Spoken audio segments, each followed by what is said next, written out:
there something in Labour policy that sets it out clearly whether you think that's a good plan for the future or not?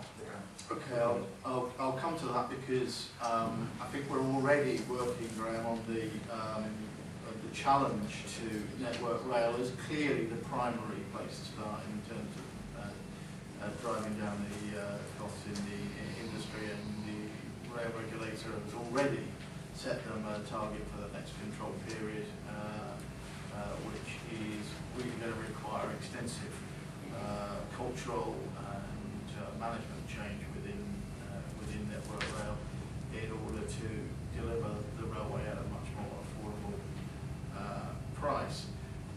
There are technological things I think they can do. Some of the things around prefabricating points and the like, and delivering them to site, the use of the high output track lane trains are all things that don't look like rocket science from the outside, and indeed things like remote condition monitoring, which in other industries is much more advanced than it would appear to be from what I've seen in some of the joint control rooms, which brings me to, I think, really your question. I think the point that about where other players come in is a lot more joint working between the train operating companies and the Network Rail to try and get away from some of the us and them culture, which is perhaps a continuing legacy of the disastrous way in which Railtrack was established, and the Network Rail is still struggling to come away from. But if you look at the joint improvement plan for the West Coast, where you can see Virgin and Network Rail working very closely to keep progress being made in terms of performance improvement there. The joint working between First Great Western and Network Rail at Swindon on the Great Western line, again you can see much more cooperation to get on top of problems as soon as they arise and prevent them from knocking through into the performance of the top. So, which of itself has inefficiencies and costs. When it comes to franchises, what we would say is that there is no silver bullet, and indeed one shouldn't be dogmatic or prescriptive about this, but look at each different franchise as to what the right solution is, and that may vary from time to time, as I'm suggesting, from geography to geography. We are open-minded about the principle of some longer franchising, but don't want to lose sight of the requirement to continually be able to challenge the top on its costs, to ensure that the taxpayer and the fare payer are getting a fair deal from the train operating company. On the point of passenger-oriented targets, not only have we already done that on the Southern franchise, we're building it into the proposals for the NSEC, or was the East Coast Mainline, the Greater Anglia, and I never remember the name of what CTC is, because it's South Essex, something or other. Essex 10.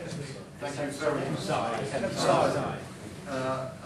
Franchises will all have those sorts of objectives built into them to use the work that we've done with Passenger Focus to provide a pretty robust source of evidence about how happy the customers are with what they're getting. Is it a good time to be doing 3 franchises all in one go? Present time? I think we're confident from the success of the Southern franchise that we can get a really good deal. We got out of that lots of benefits for passengers in terms of improvements to stations, car parking, cycling facilities, and customer information, a whole range of additional benefits. And if we can do that with them, I can't see why we shouldn't get some good interest from the industry and use for it. Okay, now, Roger, I have to give Roger a quick comment.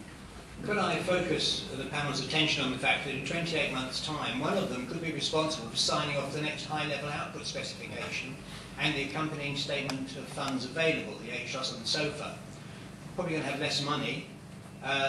Costs will go down slightly in this control period. But how are you going to balance the books in your aspirations and the funding, with less funding, in July 2012? Who wants to kick us off? No, if you want. Well, I've sort of hinted earlier on that I accept there's a problem coming down the track, that we have to find a way of securing funds which aren't going to disappear, which is why we believe, first of all, that there's a role for a national infrastructure bank. Vince Cable set out the case for that, or you can start tapping into pension funds and so on for some of these major infrastructure projects that the country needs, and that may be a particular use for high-speed rail. Secondly, I think we are very open about the fact that we want to cut the roads budget. We don't think there's a case for spending as much as the government does on the major roads projects which they've identified, and we transfer the money straight across. Thirdly, I think when you start having longer franchises, you can secure investment from the private companies to see a longer return on their money, as Chiltern, of course, has famously done with its new connection between Oxford and London, which I very much support, that sort of model. So there are certainly ways you can get funding in there, but I quite agree with you that what we need for the railway industry is a sensible long-term scheme, which isn't going to have a stop-go arrangement to it, which is a nightmare for long-term projects. And we do have to set out how that's going to be funded over a period of time. Whatever government's in power will have to do that. Alan, bring you in, please. I don't accept the premise of Roger's question, because we would not be reducing the funding for rail. We would be reducing the funding for Skidfire motorway widening, road building and so on, and transferring that money over to the rail budget.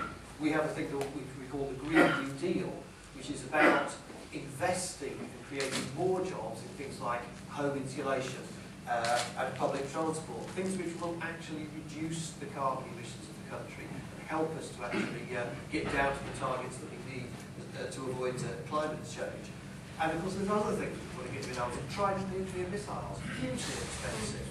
So we would invest the money not in those sorts of projects, but instead in the railways. And then we could do perhaps certainly a lot more of the smaller projects that have been talked about. You know, just some more re-signalling to help increase capacities, more grade separated junctions to overcome some of the bottlenecks on the network.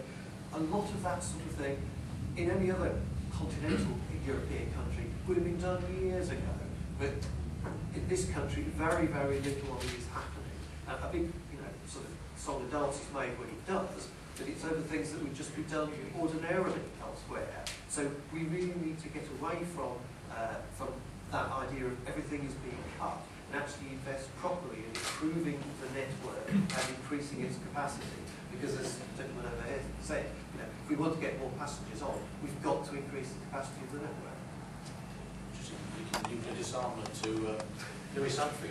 I speak myself. Yeah, that would be breakfast. Stephen Hammond. I was at a lunch hosted by Christian Walmart about 3 weeks ago, and Rupert Brennan-Brown asked me the same question. And I said, of course, I don't accept the premise of the question on the basis that after 2 years of Conservative government, an economic recovery would happen. But on the basis that we have a Conservative government, unless we've been left by the Labour Party is as bad as it looks, I think there are clearly some difficult choices. And part of that would be the choice between roads and protecting the sort of projects that we want to protect.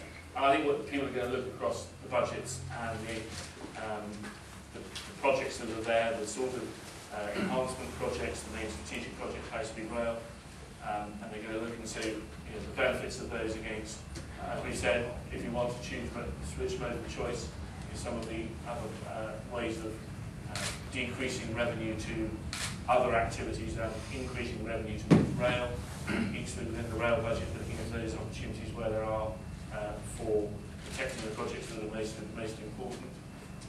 Finally, looking at the opportunities to bring in the private sector as well.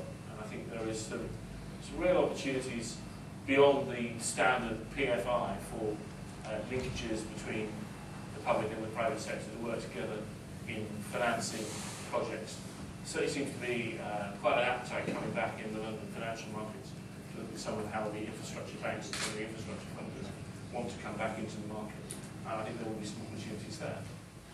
The final thing, of course, is that there will be a deficit from this HLOS that anyone's going to have to pick up as well, which is a number of things that are supposed to happen inside this HLOS that you will have to have, not least the rolling stock carriages. Rolling stock carriage, I mean, we come up